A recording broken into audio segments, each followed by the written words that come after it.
Hi, I'm Ben Elowitz. Welcome back to Razor's Edge. This podcast is all about the secrets of fundraising, especially the magic that experts know how to do, but most founders never get to learn and investors rarely say out loud. Today, I'm going to be meeting with Dan Shapiro. Dan is the CEO and the founder of Glowforge. He is also the author of The Hot Seat, the Startup CEO Guidebook. Dan has raised over $200 million of capital across basically every kind of fundraising that you can imagine. He's had 9 months long pitch marathons. He's had two record-setting crowdfunding rounds.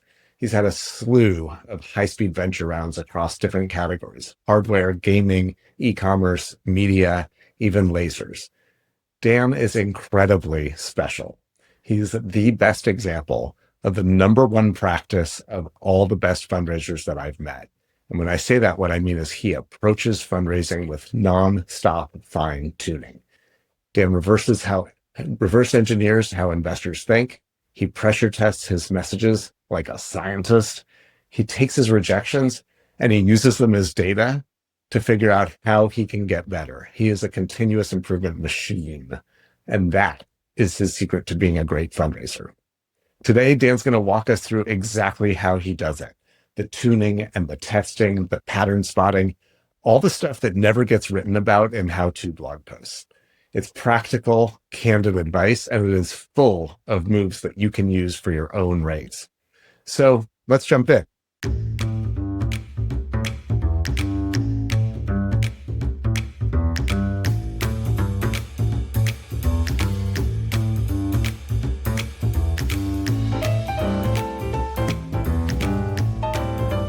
Dan, great to see you. I always love seeing you. You've got such great energy and I can already feel it. Thank you. It is a pleasure to be here. It's always a joy to talk. Yeah. As you know, we're here to talk about how some of the most outstanding fundraisers do the craft of actually acquiring capital. And I've known you for a long time and over multiple generations, multiple companies, and you truly are excellent at it. And I appreciate you so much. I thought it'd be fun to get started with just a handful of quick questions so other people can get to know you a little bit as we do the interview. All right. If you had a fantasy of collaborating with any great founder, who would it be?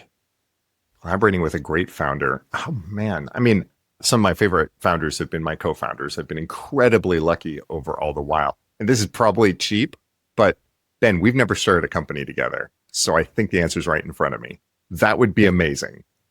Too flattering. I can't accept it. What about a favorite book or podcast that every entrepreneur should check out?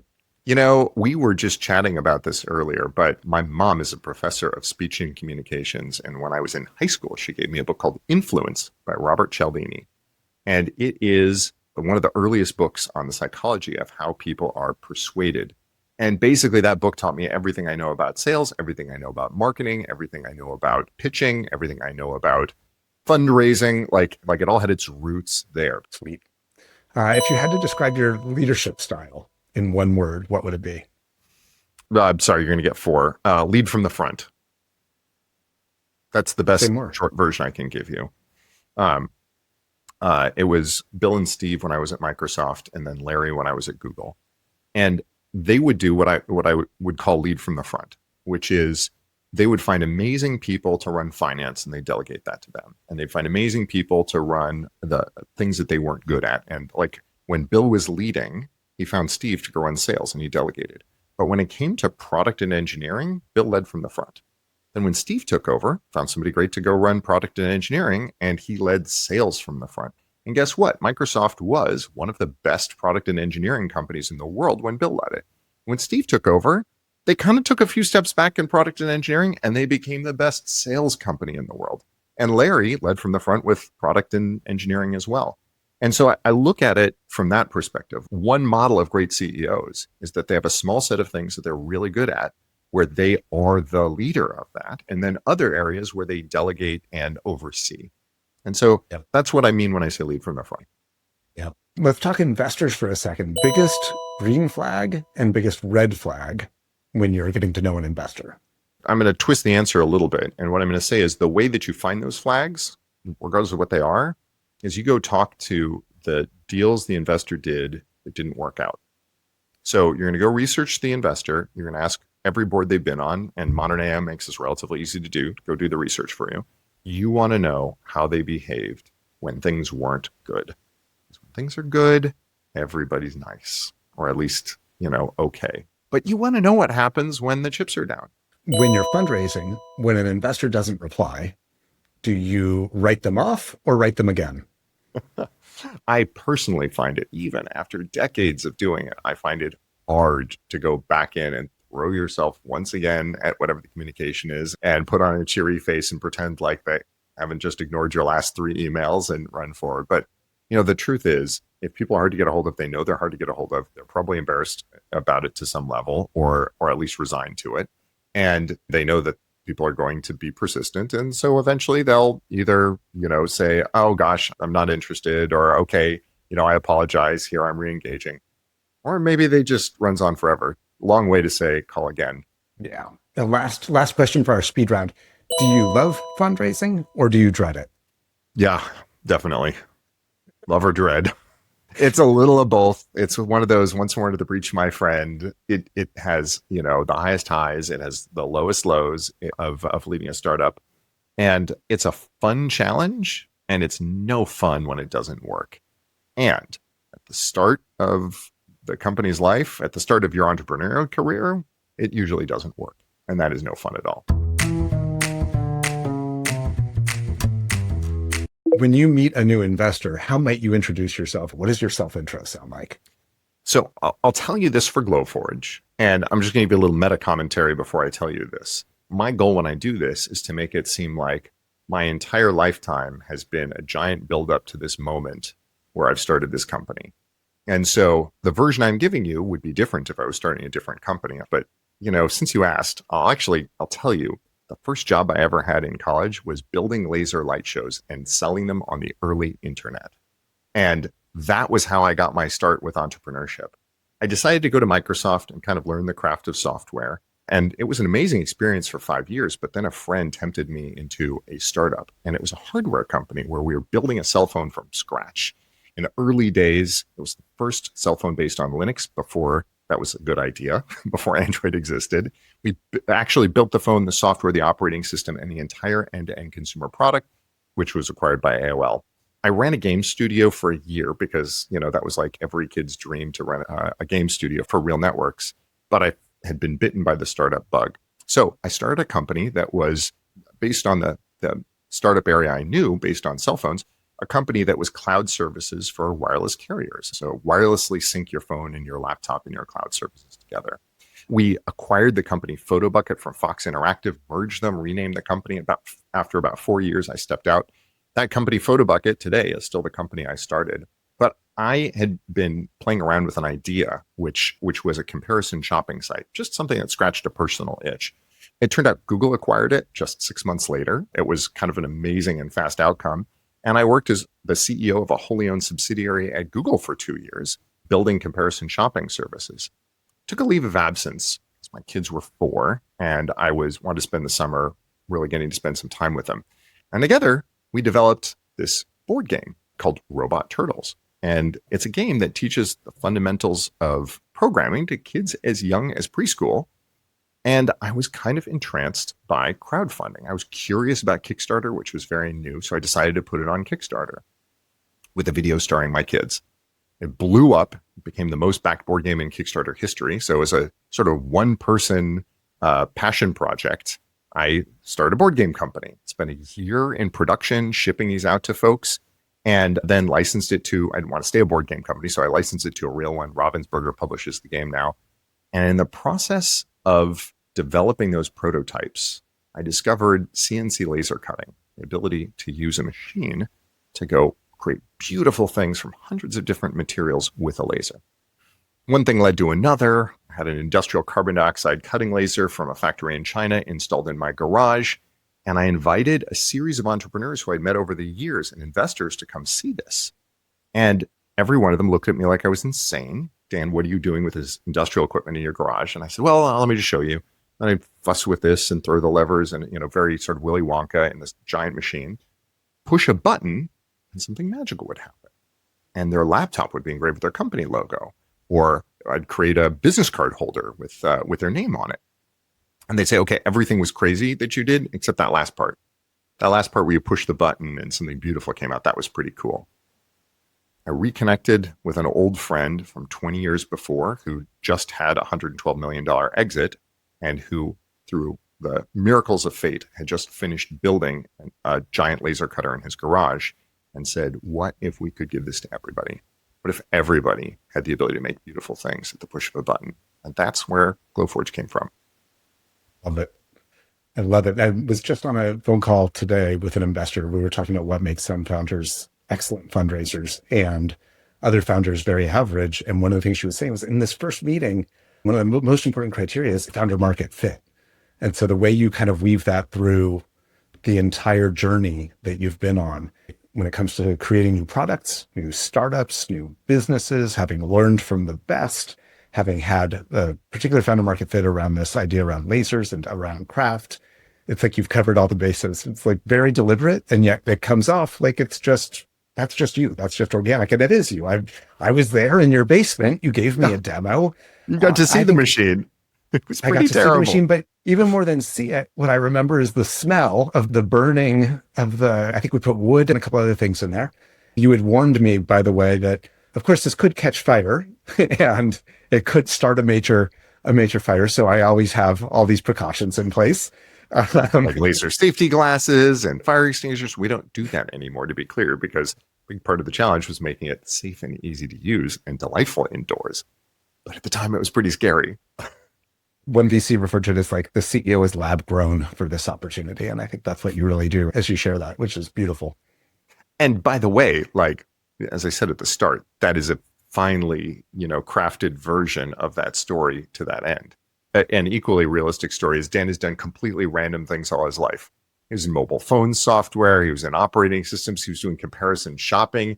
He made a board game, and now he's doing a connected hardware company in the fabrication space. Like, pick a lane. That is also a fair criticism. So I meet a lot of founders who are asking for advice, and they start off with a narrative that looks like that. What is it about the way you think that has you so comfortable to switch into what you just shared with us? How did you get there? How did you learn to do that? It's something that I sort of had to learn painstakingly through the realm of product management. But you can get there through sales, you can get there through marketing, you can get there through psychology. And it's the ability to put yourself in someone else's shoes and to see the world through their eyes as best you can with what they have. Often you don't have a lot to go on. You can do the kind of cyber sleuthing and find out a little bit of background and maybe make some inferences from it. But it's funny how many people don't even cleave to the basics of, like, if you're introducing yourself to somebody, they don't know who you are.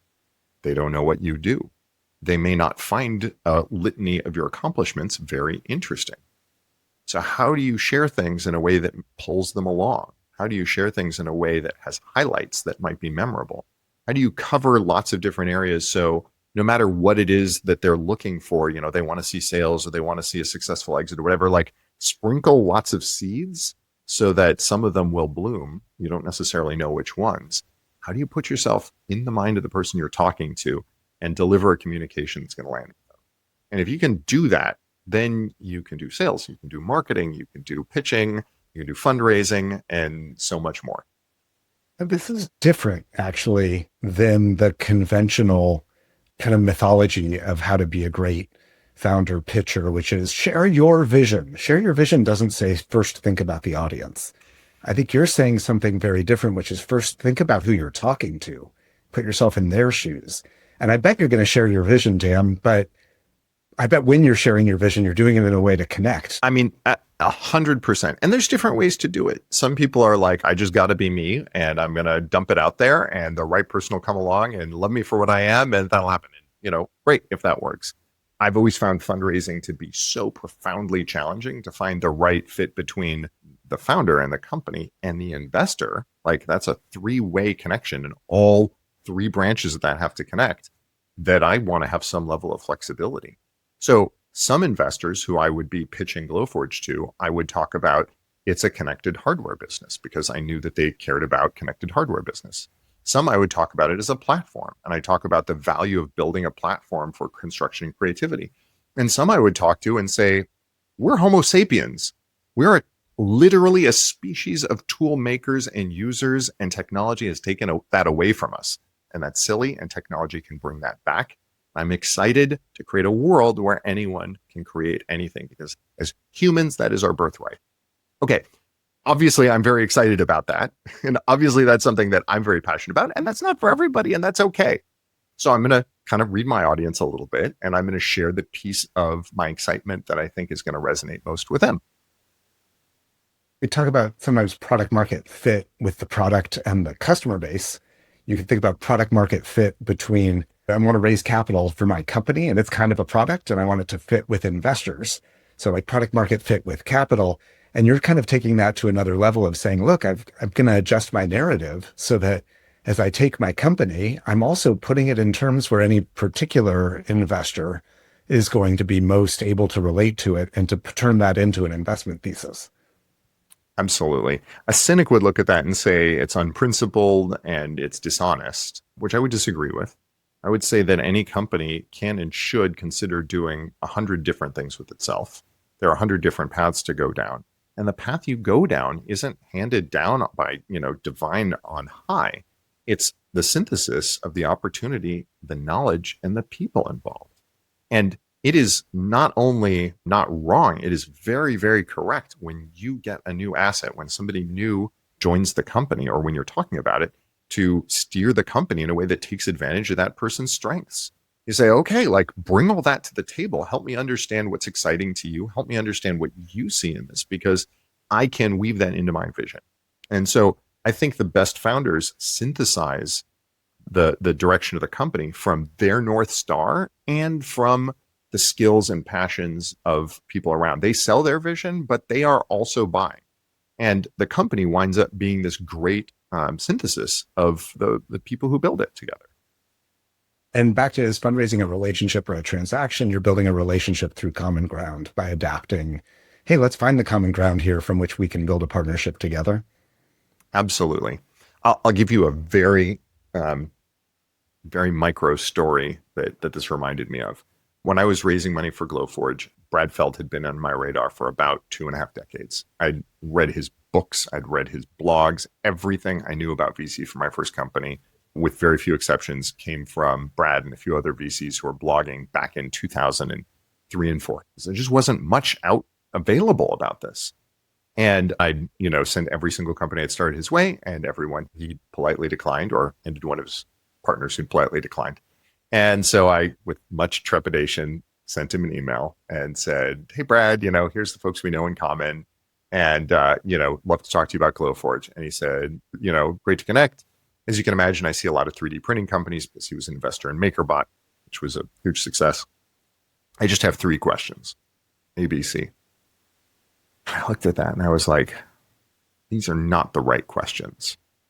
And by that, I mean, like, I know where he's looking at this from the perspective of 3D printers, and this is different. And so not only are those not particularly revealing, they don't really cast us in the right light. And also, I'm going to meet him where he's at. So I said, okay, here are the 3 answers, A, B, C. And I'm going to take you at your word that that's all you want to know. And you don't want to know the answer to these 3 questions, 1, 2, 3.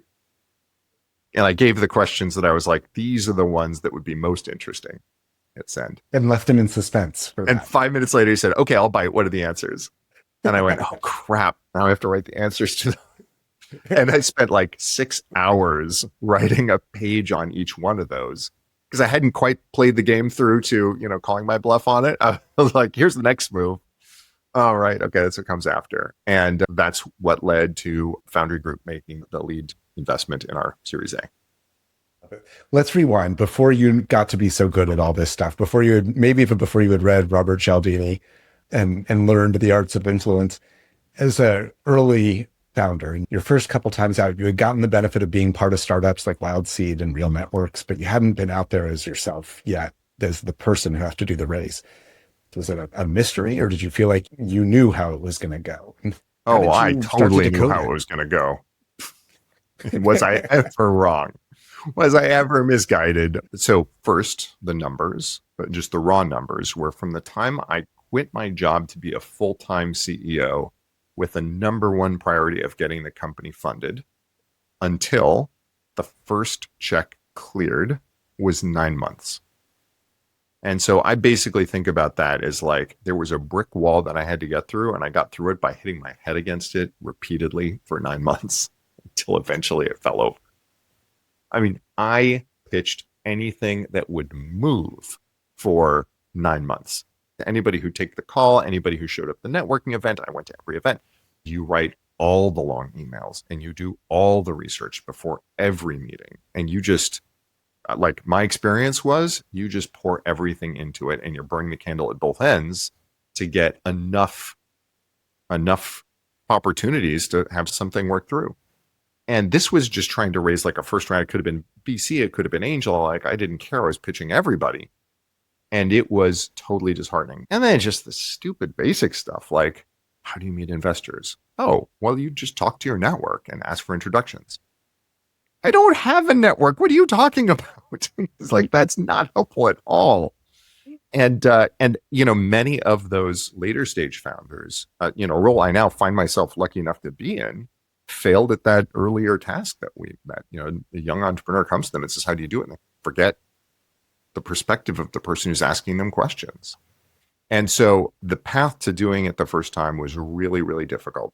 And when you do it, you need to do it knowing when to hit the brakes, because you're going to be moving 100 miles an hour towards a wall. You know where the wall is, and you need to know when to bail out. Because for every story that you hear, and there are a lot of them, about the person who mortgages the house and runs up the credit cards and just needed one person to believe who makes their fortune, there are a lot more stories you don't hear about where they mortgage the house, run up the credit cards, and that's where the story ends. Those are not happy endings.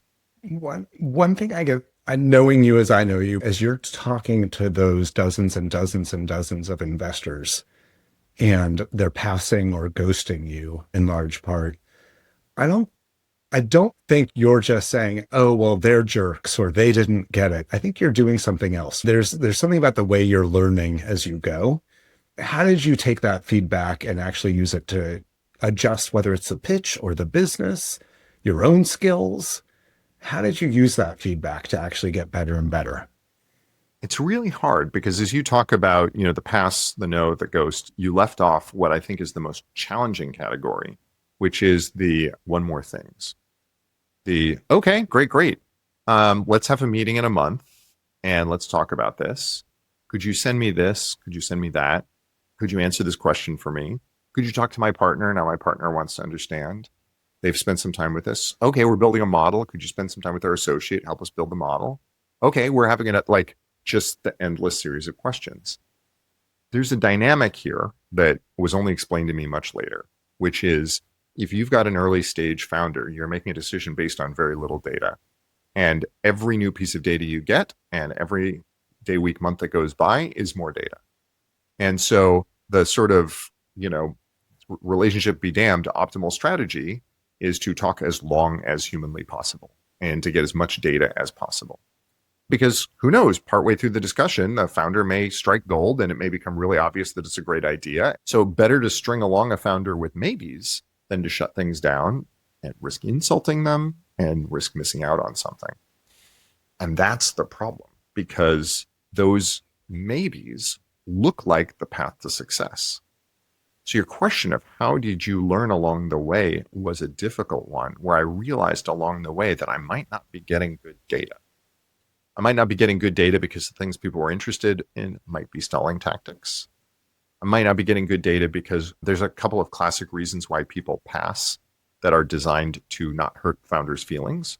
So it was very difficult to get genuine advice. And one of the things that I started trying to do was really pay attention to what signals were good and what signals were bogus. So as an example, if I was talking about something and the person seemed visibly excited, I would give that weight and say, okay, it's useful to know that story, that approach worked for at least that person. I'm going to try it somewhere else.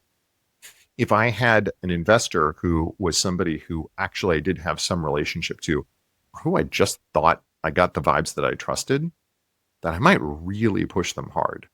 I might sit down and have a heart to heart and say something like, I feel like I'm getting fed a line here. And so you could do me the greatest favor by giving me some true and honest critique. And I will tell you, as I'm sure you've thought about, being on the opposite side of that, criticism, real criticism, is something that is a gift. And it's not necessarily one to be given lightly. And so for those few people where I felt like there was a relationship that I could build, I would ask for a lot more detail. Like, could you just really help me go through this? And in many cases, they'd be willing to do it, because once they realized that they could actually build more credit with you by being honest and critical than by patting you on the head and sending you on your way, they're like, okay, well, this is a way for me to do something for somebody who spent a lot of time. And that was where I got the best feedback from, when I'd actually find somebody who was giving me a really thoughtful no, who I could convince to tell me the reasons behind it. I convince how you're different, right? How you're among the best. How are you different from the rest? But part of that is your wiring, that you're open to it and you're seeking that information. And some founders, when they get that no, they work on the don't ask, don't tell system. I'm not going to ask them for more detail. I'm not going to really probe. I don't really want to be exposing myself. The VC thinks, well, I don't want to tell this founder that the problem is the founder. Like, that would be really painful. So I'm just going to not tell. And the entrepreneur doesn't want to ask. That's my inclination too. The last thing I want to do is be like, tell me why I suck, both for emotional reasons, like it doesn't necessarily feel good. And also, like our friend Robert Cialdini would say, if you really ask somebody to explain in bloodthirsty detail why they're passing on you, that makes it much less likely you're going to convince them otherwise later. So it's really challenging. But at some point, you need to get data from somewhere to adjust your course. If you don't want to keep bashing your head against the same part of the wall, at least find the weak spot in the wall before you do the next round of head bashing. Yeah. Yeah. So for Ontella and for SparkBuy, you raised money from angels and venture investors. When you went to Robot Turtles, when you started Robot Turtles, you went to crowdfunding, and then you went with crowdfunding again on Glowforge. And one of the things that really is special about you is how you do seek data in this process of, how do I tune this pitch? I remember in Glowforge, the first time you showed me the video that you were going to post on Kickstarter for Glowforge, my jaw hit the floor. It was, I can't believe you just put that together. And you showed it to me in your basement, like right near the laser printer that was still smelling right like over incinerated. There. Yeah, incinerated, I don't know what. And I was like, how the hell did you do that? Talk about the process. Like, there, you're not persuading a venture audience, you're persuading a different audience on Kickstarter. How did that video come to be? You had the most successful Kickstarter campaign of all time in Glowforge at that point. You would have the #1 board game on Kickstarter with Robot Turtles. What was your process to produce that video? So I'll tell the Robot Turtles version first, and then I'll tell the sort of refined version, which was Glowforge. So for Robot Turtles, it was really just a passion project, but it came about in a funny way. I don't always tell this part. I was pitching a TV show with a friend of mine, and the TV show was Kickstarter meets Shark Tank. And Bruckheimer was excited. They took it to Sony. Drama, Sony passed, never came to be. But in the process of doing that, I got really interested in Kickstarter. And then when this game idea came together with my kids, I thought, oh, this would be a really fun way to get this experience firsthand. And so I invited some friends over and had everybody play Robot Turtles. It doubled as a play test, shot video of everybody and their kids. But it was a pretty standard Kickstarter video. The magic of Robot Turtles was that it was a product that nothing like it existed and people really wanted to exist, which we can talk more about where that came from and why that connected. But the video was neat. It wasn't anything special, and it was very lo-fi. The project took off. It got media attention. It got viral attention as people passed it around. It was the most backed board game in Kickstarter history at the time. So when it came time to do Glowforge, I sat down. I said, okay, we're gonna do this like science, not art. I actually ran a Kickstarter movie night for anybody at the company who wanted to come. I said, we're going to watch all the videos for all of the top crowdfunding projects, Kickstarter or not. We actually didn't put Glowforge on Kickstarter. We ran a self-hosted site to do it so we'd have a direct relationship with our customers instead of having Kickstarter in the middle. But I said, we're going to watch all these videos and you're going to look at most of them and laugh, and you're going to want to point out all the things they did wrong. But every single one of these videos is a success. So nobody gets any points for pointing out what they did wrong. there's a thumb in the shot, that the cameraman was shaky, that the CEO was a goofball, or you don't get any points for that. You get points for showing what's interesting, what's different, and what's the same. We want to see what the common threads are through these. We want to see what the differences they make, and we want to see the unique decisions that make each one stand out. And then we started rolling these on a projector in our small office. The company was like 10 people at this time. So we went through this and kept really careful notes about things like, does the video have a kid in it? Does it have the founder doing a direct appeal? What's the video quality? Is it stable? Is it handheld? Does it look like it's shot amateur? Does it look like it's professional? And started to come up with these real patterns. And we're like, so there's really two categories. There's the 25 to 45 second commercial, and that has all these characteristics. Typically doesn't have a founder. It's highly polished. And there's the 1.5 to 2.5 minute crowdfunding appeal, which is more amateurish in a certain way, which often has kids, which has the founder addressing the camera, and so on. And then I sat down and very carefully sort of mapped out what we wanted, which was an experimental hybrid of the two, where we said, we're going to take these from column A, these from column B. Had the entire company work for a month producing all the props and designs and all the things that you could make, because the star of the show was going to be not the hardware, but what it can create. Because we knew, I had a core belief that people were going to buy not because they wanted a laser, but because they wanted what they could make with a laser, and they wanted to be the kind of person that they imagined could make those things. And then hired a really great director who knows everything there is to know about videography, and had long conversations to hash out what we could do that was at the intersection of that vision and actually possible. Amazing experience watching him shoot that over the course of 3 days, 2 days in LA and 1 day in Seattle, and putting all the pieces together. Went through a bunch of edits, and then I said, okay, we're going to start testing now. And he looked at me like I was crazy.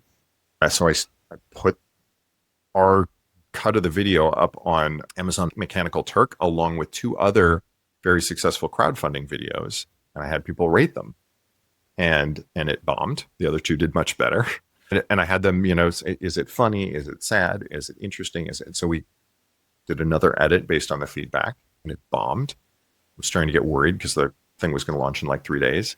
He sent me back the edit I asked for, and he said, but I figured it out. We were aiming for 1:30. He said, I figured out how to do this in 35 seconds. And it throws everything out the window, everything we thought about, all our preconceptions. It just shows the essence of the experience. And that 35-second, I showed around the office, and everybody loved it. Investors loved it. Everybody said, we got it. That's the solution. It did worse than all the others. And then I said, I'm just going to throw in the 2.5 minute original cut, the one that we're cutting down from, and it beat everything. The reason, by the way, was because this is a story that took 2.5 minutes to tell, but for everybody who'd already seen it, they could fill in all the rest. And the 30-second highlight reel was good enough to remind them of everything that they'd seen before. If you were watching it from the start, you needed all 2.5 minutes to get the entire story. And we never would have got that right had we not gone out to people who'd never seen it before and asked. Yeah. Well, and your process is kind of testing and actually getting data, getting feedback, right? And you're consistent about that in all your modes. When you're pitching one-on-one, I can clearly get the impression you're looking for, okay, where's the signal in each one of these pieces? And you're processing it objectively. You're not breathing your own exhaust on it. You're actually saying that signal, it has so much value, let me pay attention to it. Am I getting that right? I certainly try. And I'll add one other thing that comes up a lot, which is, and sometimes you have to declare that there is no data available, and you have to make your best judgment instead of going with fake data or half-hearted data or whatever else. A survey of everybody in the office would have led me to exactly the wrong conclusion. But at some level, you say either we have the data or we don't. We can gather the data or we can't. And, one of the things I'll often say to the team, we're running a A/B test on the website, and sometimes it'll come up, it'll be like, well, we want to run this test, but we're not going to get to statistical significance in the time we have. To which my answer is, then don't run the test. Sit down, think hard about it, make an expert decision. But don't make a decision based on statistical noise. Like, don't gather data just for the sake of gathering data. Gather data when it's meaningful, when it educates you, when it's statistically significant and can draw a conclusion, or whether it's educational and subjective and helps you make a better expert decision. But don't do it for its own sake, and not every decision can be made based on data.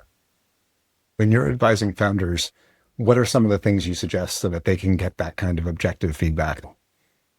It's hard because the place where they go look, which is advisors, are often the worst at it. Advisors are often the most, let me tell you, the absolute best strategy, which coincidentally is the thing I did. And weird coincidence, the thing I did is exactly the thing that you should do. Strange how often that happens. And so the way that you do that is that you say, great, I want to talk to somebody who's done each thing. And so, if you're thinking about marketing and you're seeking for advice about marketing, talk to somebody who's a brand marketer, talk to somebody who's a conversion marketer, talk to somebody who does, pay-per-view ads, if that's what you're thinking about. And hear from like the people who are passionate about and expert in each area so that you can draw your own conclusions. But don't listen to anybody about, you should just do the thing that I did, because that tends to be the bulk of the advice you get. So it's kind of around triangulating around the expertise rather than finding the person who can tell you how to make that decision. And do you ever advise people to use the back channel if they have somebody who can go get that unfiltered feedback from VCs? Oh, absolutely. Yeah. And, there were cases where one of my co-founders in my first company had some background in venture investing and had some relationships in the VC community, and would absolutely be like he had a friend who was a junior partner who would introduce us, and then the senior partner would give us a nice, pass or whatever. And then he'd be like, I'm going to go call my friend, the junior partner, and ask him to go ask the VC and get the real scoop of what happened, which is invaluable. If you have those relationships, you absolutely use them. By the way, side note, there's a weird dynamic between the associates and the junior partners and the senior partners at the VCs. And the balancing act is you really want to talk to the senior partners, and you want to do that as quickly as possible, but you do not want to alienate or off-put the junior folks who are there, because they're the ones who are doing the work, and they're the ones who can kind of steer you as to what's really going on. And oftentimes when the senior partner is too busy or doesn't want to take the risk to be open with you, it's the junior partners who can do that. So do you have now at this point kind of a playbook or a guiding kind of principle to make a more successful pitch? Like, how do you fire up investors and get them excited without overblowing it and losing trust? I am not a believer in the don't oversell. It's rare that I've seen an investor be like, that founder was just too excited about his market. It's just too passionate about what he was doing. What I find is that different investors like to hear different parts of the size of the story. Some want to hear about how you get to profitability and build a solid basic business. Some want to hear how you take over the world. You can often find that out ahead of time by looking at the kinds of businesses, the stage, by talking to investors that they've backed, et cetera. But, like all relationships, it's important to know going into what your goals and values are. I have some dear friends who hate venture capital and who just, will advise anybody that it's a terrible mistake to take outside investment. And I very much see as valid many of the things they're upset about. What I would say is that almost without fail, their values and goals didn't align with the values and goals of their investors. Often in ways that I think maybe could have been anticipated and fixed had everybody been really open with each other before they got started. And that's the greatest point where I see misalignment. Like, there's not that many VC-backed companies, and there are a lot of great companies. There's so many great ways to build a company without venture. It's right for a subset of companies and founders with that, that triangle of fit. And so understanding whether that's right for you, that's an important piece of the puzzle as well. In the current market, investors are both looking for really highly mitigated risk, right? Things that fit inside a known set of risks and not too many unknowns. But they're also looking largely for things that can return the whole fund, that have a large outcome. Most investors are going to be looking for that pattern as they see things. It doesn't mean it's right for every business and every founder, though, right? So if you're a founder where that's not what you want to sign up for, or it's not a fit for your business, then there's other investors out there that you got to go pick and find, right?